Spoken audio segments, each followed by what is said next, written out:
Hey, welcome to the shop. There's a new kid in town on in the hand plane division, I guess. This is a brand new Busybee plane made for Busybee in Busybee, Canada. And this is a Woodriver plane. To me, they're close competitors with each other now. And this is sold in Canada by Rob Cosman, robcosman.com. So there's a difference and depends on which plane you buy from either one company to the other, anywhere around from like $60 to $100, let's say. So is it a difference worth that much or worth it? So the Woodriver is slightly more expensive, but I'm going to take both of them apart and I'm going to show you what the difference is, and you can judge for yourself whether you should buy from one brand or the other. So let's do that. So now that we have both of them taken apart, let me show you some close-ups of the differences. Let's start with the bodies and handles. This seems like better wood and better finish, but they're both very good.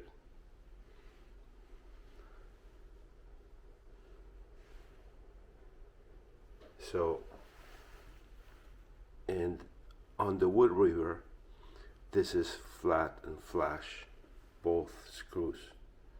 This one does not matter so much because you're grabbing like this, but this one you're gonna put your hand on top of it, and as you can see, the this one has sharp edges and is rounded, so this is gonna rub on your hands. Same thing here. I know it's not a huge deal, but it is a difference, so that's what this video is about. The casting, here's a Busybee, and you can see, let me use a pen. You can see all the stuff there. Same thing there. There it almost looks welded. This got to do with the mold. Now here's a Woodriver. It's nice and clean all the way. Even this curve here is really nice. So yeah, the big part, the frog attachment. On the Busybee one, there is 3 small points. This 1, 2, and 3. On the Woodriver, you have the whole area is machined.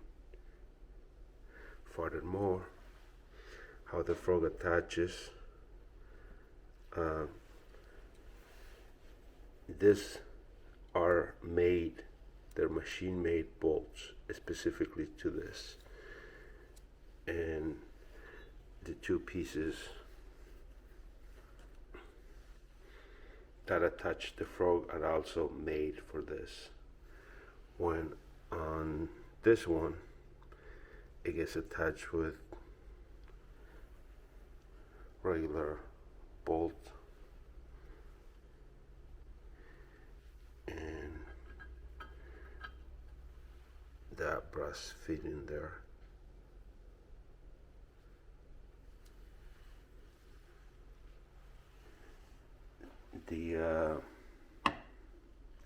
This is a blade for the Woodriver, and that's a blade and chip breaker for the Busybee. Is there a difference? Not much, of the same thickness, but there is one major difference. If you see the size of this rectangle here compared to this one, if I show you both, hopefully you can tell this one is smaller, and that will make a huge difference, and I will show you why a bit later. But moving up to the frog, here's a Busybee frog. That's how it comes. That's the bottom of it.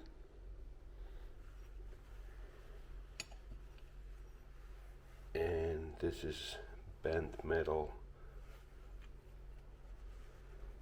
with a hammer piece. Here is a Woodriver one. It's very nicely ground, as you can see. Very nicely machined. The lever is solid, has a brass attachment with 2 screws, and it has a ball bearing that fits exactly on your blade slot, so your blade is going to move up and down nice and smooth.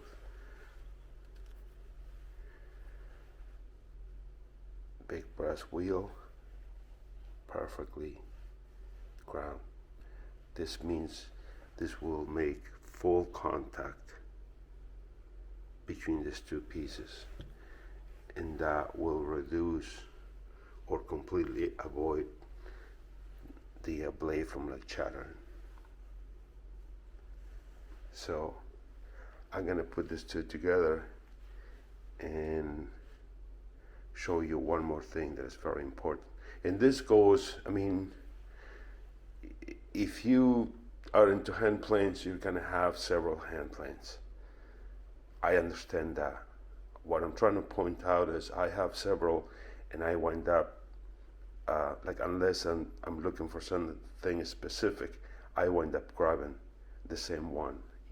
There is one that becomes a favorite to you, and you may know why, or you may not know why, but the reason is mainly because of how they perform, how they feel, and to me that makes a huge difference. Anyways, let me put these 2 together, and I want to show you something else. So I put this plane together, but I forgot earlier, I mentioned that I wanted to show you something. So let's get to that now. That has to do with basically the slop on the wheel. And yeah, let's just take both of this apart.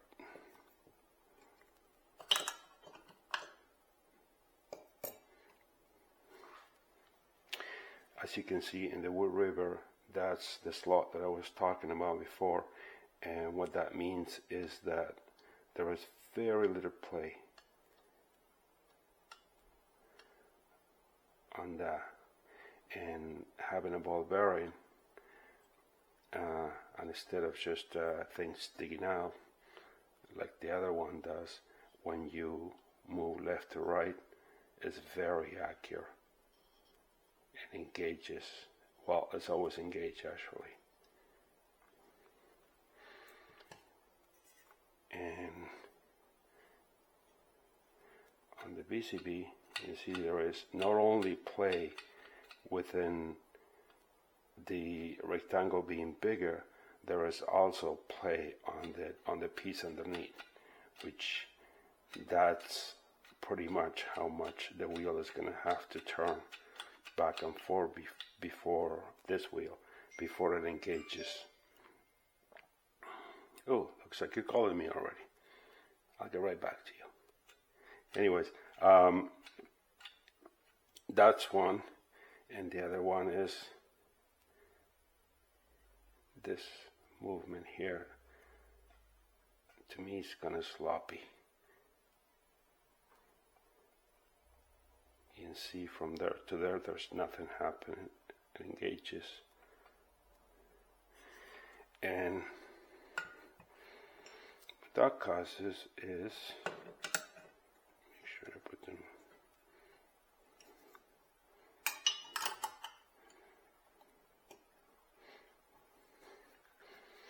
So if you look at the Woodriver, let me engage the blade.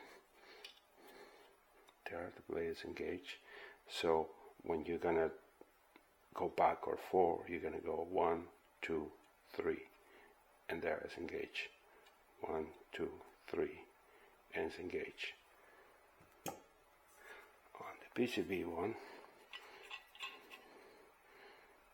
that should give you an idea. So there the blades engaged. 1, 2, 3, 4, 5, 6, 7, 8, 9, 10, 11. I'll say 11. 1, 2, 3, 4, 5, 6, 7, 8, 9, 10.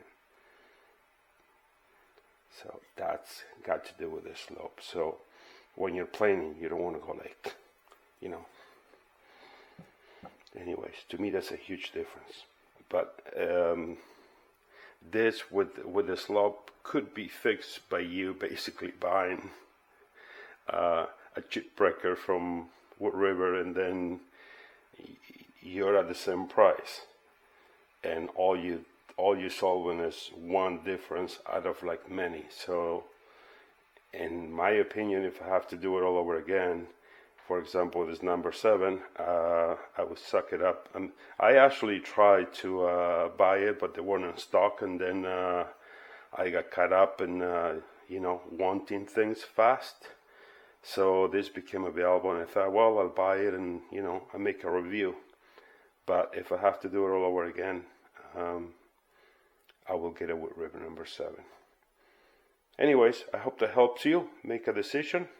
Other than that, I'll catch you the next one.